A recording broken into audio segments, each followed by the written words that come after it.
radioactive spills, actually feeding off the decaying molecules. It's possible Titan's life forms could do the same.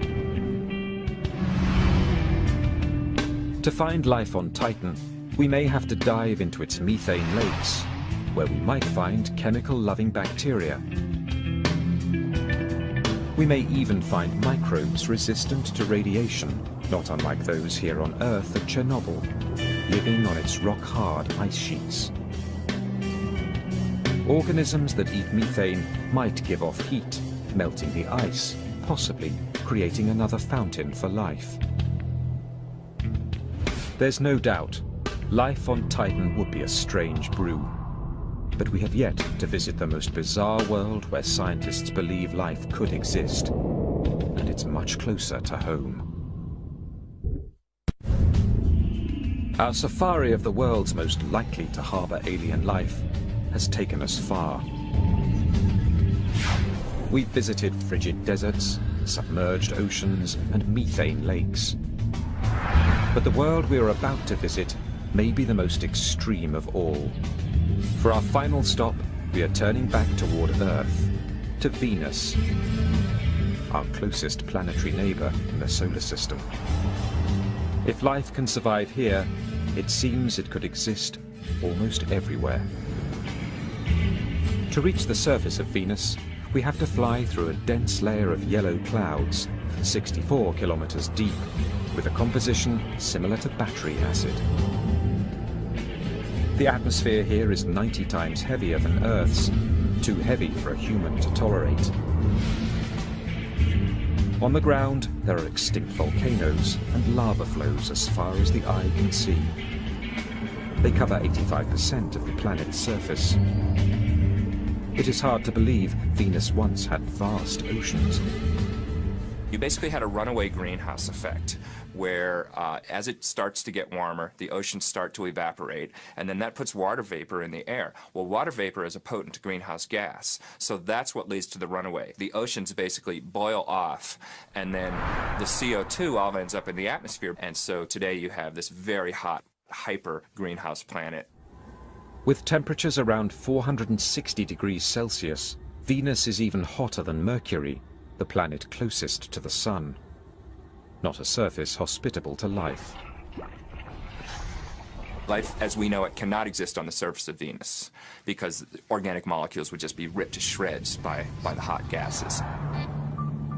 But we've stopped here, not because of what's on the ground, but what's in the air. In 1982, the Soviet spacecraft Venera 14 visited Venus. In the clouds, 50 kilometers up, it detected temperatures much cooler than on the surface. What's more, it found the molecules so critical for life, H2O. So far, every bit of water we've found beyond Earth is frozen solid. Only in the clouds above Venus have we found it in vapor form, a possible incubator for life. But Venus's clouds are also filled with highly acidic sulfur.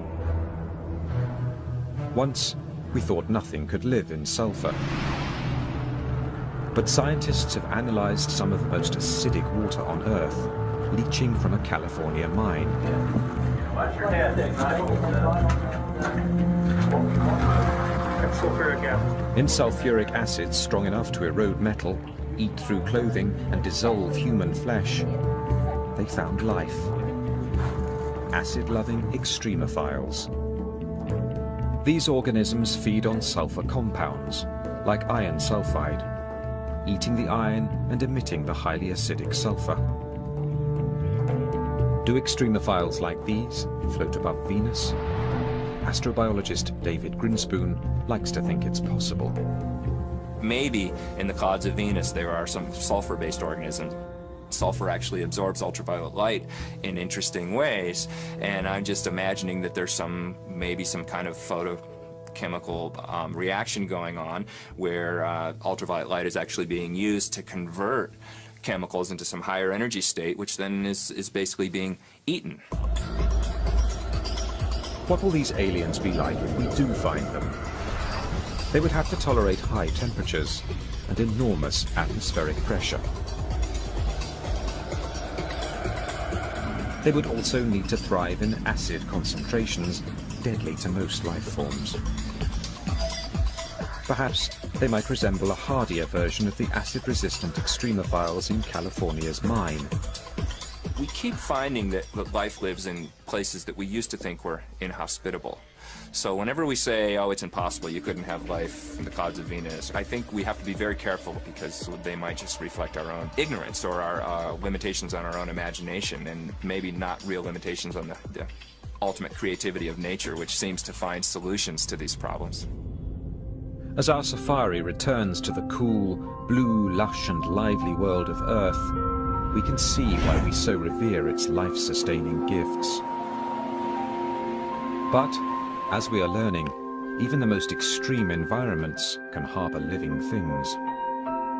Extremophiles may resemble the first version of life in our universe, and they could even be the most common.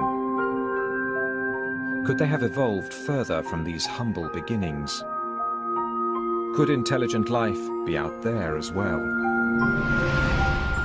For more than 40 years, scientists at the Search for Extraterrestrial Intelligence Institute in California have been searching the skies for answers to that question. Astronomer Seth Shostak believes he'll know the sound of alien life when he hears it. We have a couple of observing projects to try and find signals. The biggest one are our radio searches, and that's where we use big arrays of antennas, and we point these antennas at nearby star systems that we think, well, this is the kind of star that might have a planet that might be something like Earth. We point in those directions, hoping to pick up a signal that would tell us that somebody there is clever enough to build a radio transmitter. It's a safari that never leaves home. Today, we're closer than ever to knowing the answer. Some scientists believe we'll get our first look at our extraterrestrial cousins in the near future. I hope it's in the next 10 years, and I'm ready for it next week. So, the sooner the better. What's more, we could find these aliens not on distant planets in unexplored galaxies, but right next door in our own solar system. Scientists are now honing in on proof that ET is out there and living on the most hazardous of worlds. Our safari will journey to 7 destinations in our solar system to see just where these creatures could be and what they might look like.